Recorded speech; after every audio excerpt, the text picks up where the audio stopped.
नमस्कार दोस्तों, मैं रविंद्र रावत आप सभी का स्वागत करता हूं आपके ही चैनल। दोस्तों, आज हम बात करेंगे सूर्य के बारे में और इस वीडियो को आप पूरा देखेंगे तो आपको आपकी कुंडली के सूर्य के बारे में बहुत सारी जानकारी हासिल हो। दोस्तों, सूर्य को आत्मा कहा जाता है। जिस प्रकार हमारे सोलर सिस्टम में सूर्य के इर्द गिर्द ही सब कुछ सारे ग्रह चल रहे हैं, उसी प्रकार से हमारा जीवन सूर्य के इर्द गिर्द है, सूर्य के कारण ही है। सूर्य पिता है, सरकार है, ये हमारे मेन बिंदु हैं जिनके इर्द गिर्द हमारा पूरा सांसारिक जीवन चल रहा है। दोस्तों, आपकी कुंडली में सूर्य जिस भी भाव में बैठा है उसका एक अलग महत्व। सूर्य हमारी आत्मा के संतुष्टि को रिप्रेजेंट करता है, हमारी सेल्फ रिस्पेक्ट को रिप्रेजेंट करता है। आपका बॉस सूर्य से रिप्रेजेंट होता है। अगर हम अनाज की बात करें तो गेहूं, गुड़, ये सूर्य के अधीन आते हैं। लाल मुंह वाला बंदर, ये भी सूर्य के ही जीव माना जाता है। भूरी भैंस, गाय और भूरी चींटियां, जिन्हें लाल चींटियां भी कहते हैं, छोटी छोटी बारीक, ये सूर्य के अंदर में आते। दोस्तों, जब भी हम कोई कुंडली देखते हैं तो पहला भाव, फिर एंटी क्लॉक हम घूमते हैं, second, third, fourth, fifth, six, seven, इस प्रकार से सारे ग्रह और घर चलते हैं और उन घरों में हर ग्रह का अपना एक नेचर होता है, उसको समझना बहुत। कुंडली के पहले घर में जब सूर्य होते हैं तो इसको समझने के लिए सबसे पहले घर को आप ये समझिए कि एक राजा की गद्दी है और सूर्य को ग्रहों का राजा माना जाता है, तो ये राजा की गद्दी पे बैठा हुआ सूर्य है। लाल किताब इसको सिंपल वे में समझाने के लिए कहती है कि ये सतयुगी राजा, और सतयुगी राजा जो हैं वो भगवान राम, यानी ऐसा इंसान भगवान राम की जो गुणवत्ता है, जो गुण है, उनको मानकर चलता है। लोक कल्याण के लिए, दुनिया को पाठ पढ़ाने के लिए, शान और लीडरशिप के साथ दुनिया को एक सीख देते हुए अपने जीवन को समर्पित करता है। ऐसा इंसान सेल्फ रिस्पेक्ट से भरा हुआ होता है। ऐसे लोग जब भी कहीं जाते हैं तो उनका वर्चस्व ऐसा होता है कि लोग उनको मुड़ मुड़ कर, उसूल पसंद, अपने साथ जुड़े लोगों के लिए, उनके हितों के लिए हमेशा कार्य करने वाला, ये सारी पॉजिटिव चीजें इनके अंदर हो। लेकिन सूर्य एक अग्नि के समान है, तो उनके अंदर क्रोध और जलकर दूसरों को प्रकाश देने की प्रवृत्ति भी हो। लेकिन जिस प्रकार से एक राजा जब राजपाट करता है तो जहां वो डिप्लोमेसी, जहां वो लीडरशिप को फॉलो करता है, वहीं उसको कई चीजों में अपने आप को सेक्रीफाइस करना पड़ता है, और सबसे ज्यादा उसको सेक्रीफाइस करना पड़ता है अपने गृहस्थी को लेकर। सूर्य अगर राजा बना तो उसकी 7वीं दृष्टि 7th हाउस में पड़ती है, जो कि आपकी गृहस्थी का हो। अगर 7th हाउस खाली होता है तो ऐसे में इंसान अपनी पर्सनल लाइफ को भगवान राम की जिंदगी से मैच करके दे। ऐसे इंसान को जनता के लिए, अपने उसूलों के लिए, अपने राजपाट के लिए कहीं ना कहीं अपने गृहस्थी से कॉम्प्रोमाइज करना पड़ता, और पर्सनल लाइफ के मामले में वो कहीं वीक पड़ जाता। सेकंड हाउस में इसको कुल का पिता कहा। ऐसा इंसान अपनी मेहनत से कमाकर ही खाना चाहता है, किसी के आगे हाथ नहीं फैलाना चाहता। लेकिन ऐसा इंसान धर्म, संस्कार, रीति रिवाज, इनको फॉलो करने के चक्कर में कहीं ना कहीं अपने पर्सनल लाइफ को सेक्रीफाइस करता है। सेकंड हाउस के जो कारक होते हैं वो बृहस्पति और शुक्र होते हैं। बृहस्पति के साथ जब सूर्य का मेल देखा जाता है तो ये ज्ञानवान, दयावान, सबको साथ लेकर चलना, पूरे परिवार, कुंबे को साथ लेकर चलना उसकी प्रवृत्ति हो। लेकिन शुक्र जो सूर्य का दुश्मन है, वो इस घर का कारक है, तो ऐसे में शुक्र और सूर्य की दुश्मनी कहीं ना कहीं शुक्र को जला देती है, यानी ऐसा इंसान लोकहित, अपने जमीन जायदाद के मामले में वीक पड़ जाता है। ऐसे इंसान जब भी जमीन जायदाद के झगड़े में पड़ जाते हैं तो वो इनके सूर्य के खराब होने की निशानी हो। ऐसे लोगों को उस चीज को त्याग देना चाहिए, जमीन जायदाद के सुख को अगर वो अपना अहम बना लेता है, उसके लिए लड़ाई करने लगता है, तो उसे भारी नुकसान उठाना पड़ता है। तीसरे घर में, जिस घर के कारक मंगल और बुध है, यहाँ पर सूर्य के साथ दोनों की मित्रता है। लेकिन तीसरा घर एक ऐसा घर है जहाँ छोटे भाई बहनों को संबंध रखता है, आपके आस पड़ोस को संबंध रखता है, और आपके जो भी लोग साथ में काम कर रहे हैं उन कुलीग्स, मित्रों को ये संबंध रखता है। यहाँ पर सूर्य का मंगल से मेल अपने दोस्तों यारों के साथ, अपने आस पड़ोस के लोगों के साथ बहुत खुश रहने वाला बनाता है, उनके लिए समर्पित रहने वाला बनाता है। और बुध के साथ मिलकर सूर्य यहाँ पर उनके लिए बुधादित्य योग वाला कॉम्बिनेशन बना देता है, यानी उनके लिए एक पिता की भूमिका निभाता है। लेकिन ऐसे लोगों के साथ बढ़ती उम्र के साथ तकलीफें, जिन भाई बंधुओं के लिए वो अपना जीवन निछावर कर देता है, बाद में वही भाई बहन इनके सेक्रीफाइस को भूल जाते हैं, इनके त्याग को भूल जाते हैं, क्योंकि यहाँ पर सूर्य बहुत ज्यादा डिप्लोमेटिक नहीं हो पाता, वो आगे की सोच नहीं रख पाता, और एक समय उसे अपने ही भाई बहनों का द्वेष झेलना पड़ता है, विरोध झेलना पड़ता है। यहाँ पर सूर्य खराब हो जाते हैं तो इंसान के घर में चोरी होती है, आग लगने की घटना घटती है, और अपने ही भाई बहन सब कुछ लूट कर बैठ जाते। चौथे घर में सूर्य को दूसरों के लिए जोड़ जोड़ कर जाने वाला कहा जाता है, रेशम का कीड़ा कहा जाता है, यानी ऐसा इंसान अपने परिवार के लिए, अपने बच्चों के लिए, अपने पत्नी के लिए उस रेशम के कीड़े की तरह होता है जो पूरे जीवन भर पत्ते खाता है, लेकिन अपने परिवार के लिए, अपने पीछे लोगों के लिए रेशम छोड़ जाता है। ऐसा इंसान अपने जीवन में अपने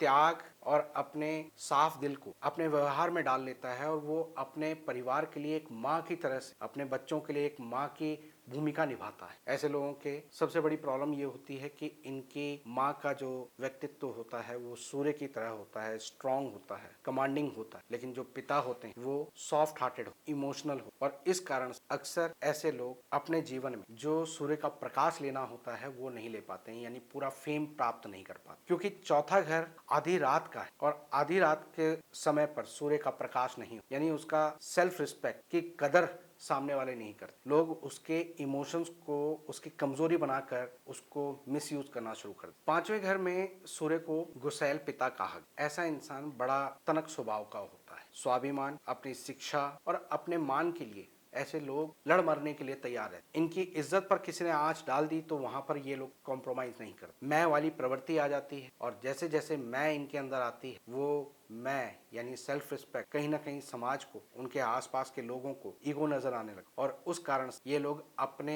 भावनाओं को व्यक्त नहीं कर पाते। ये अपने संतान के साथ अच्छे से रहना चाहते हैं, उनके लिए अच्छा सोचते हैं, लेकिन प्रेजेंटेशन अच्छी ना होने के कारण, गुस्सैल होने के कारण, बहुत नपे तुले बात करने के कारण बच्चे इन पर तानाशाही का तमगा लगाते। एक हेड मास्टर की तरह इनके घर में घुसते ही इनके बच्चे एकदम डर कर शांत सुट हो जाते, जो कि इनकी भावनाओं को नहीं समझ पाते हैं और उस कारण से ये फिर दुखी हो। लेकिन सामाजिक मान प्रतिष्ठा में ये सूर्य इनको बहुत ऊंचाइयां देते। छठे घर में बेफिक्र पाताल में छिपा हुआ सूर्य है, यानी ये वो सूर्य है जो ढलने वाला सूर्य कहलाता है, यानी शाम का, जिसके आमतौर पर आराधना नहीं होती, केवल कुछ खास अवसरों पर ही पूजा होती। ढलते हुए सूर्य को कोई सलाम नहीं करता। ये पाताल में छिपा हुआ सूर्य जिसका अंश डाउन जा रहा है, कमजोर पड़ रहा है। ऐसे में ये लोग अपने फेम के लिए, अपने नाम के लिए संघर्ष करते हुए देखे गए। ये उस तरह का नेचर बना लेते हैं कि अपने स्वाभिमान के या नाम को प्राप्त करने के लिए किसी के भी पंगे में पड़ जाए, उस कारण से अक्सर लोग इन्हें झगड़ालू समझने लगते। सरकारी क्षेत्र में इनको लाभ मिलता है, लेकिन ये बहुत ऊंची पोस्ट पे नहीं जा पाते। बी या सी ग्रेड वाले सरकारी जॉब प्राप्त कर पाते। लोअर एब्डोमेन में इनकी गर्मी रहती है, क्योंकि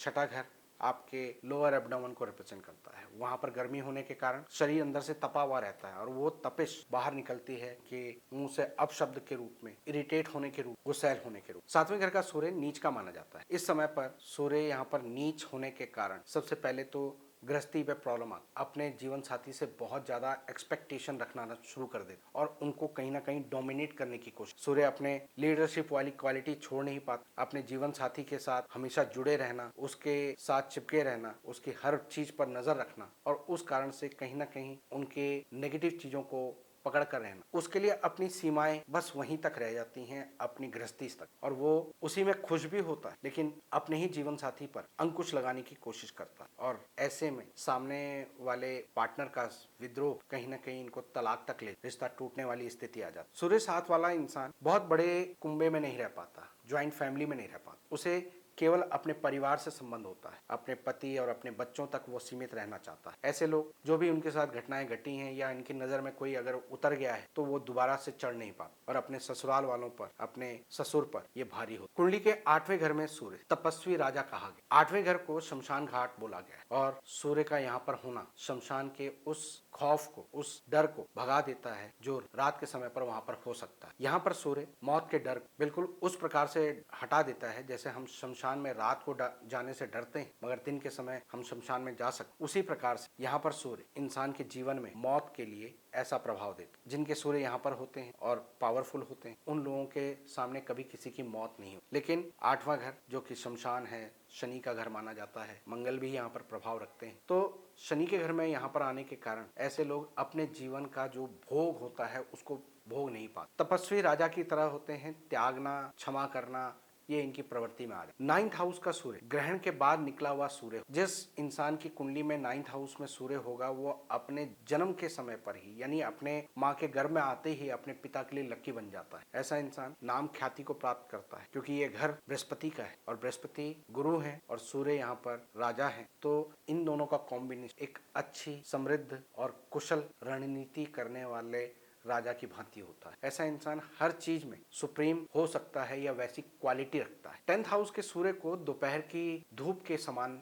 आप मान के चले। जैसे नंगी आंखों से अगर आप दोपहर की धूप देखते हो तो आंखें दुधिया जाती हैं, कुछ नजर नहीं आता, सब कुछ सफेद सफेद नजर आता है। इसलिए ऐसे में यहाँ पर 10वें घर में इसको अंधी कुंडली के रूप में कहा जाता है। यहाँ पर सूर्य वहमी है, कंफ्यूज है, उसे दिख नहीं रहा, उसके सामने या तो ऑप्शन है नहीं कि क्या करें, या ऑप्शन एक साथ चार चार आ गए, किसको चुने। और ये डाउट, ये चीजें इनको धीरे धीरे वहमी बना दे। ऐसे इंसान के लाइफ में भटकाव बहुत ज्यादा होता है, अपने जीवन को किस ट्रैक पे ले जाना है वो नहीं हो पाता। 11वें घर का सूर्य धर्मी लेकिन ऐश 11वां घर शनि का होता है, बृहस्पति का होता है। 11वें घर में जो भी ग्रह आते हैं वो 11 गुना पावरफुल, और उसमें क्रूर ग्रह हो जैसे कि सूर्य है तो ये 11 गुना पावरफुल होता है। अब जो भी देगा अच्छा या बुरा 11 गुना दे। लेकिन अगर 11वें घर की ग्रामर को समझें तो घर 11 जो ग्रह आता वो तासीर शनि की होता है, यानी शनि को आप जिस तरह से रखते हैं उसी तरह से यहाँ पर सूर्य अपना असर देगा। अगर आप तामसिक चीजें यानी शनि को खराब करने वाली चीजें, शराब, अंडा, मांस, मच्छी, काम चोरी,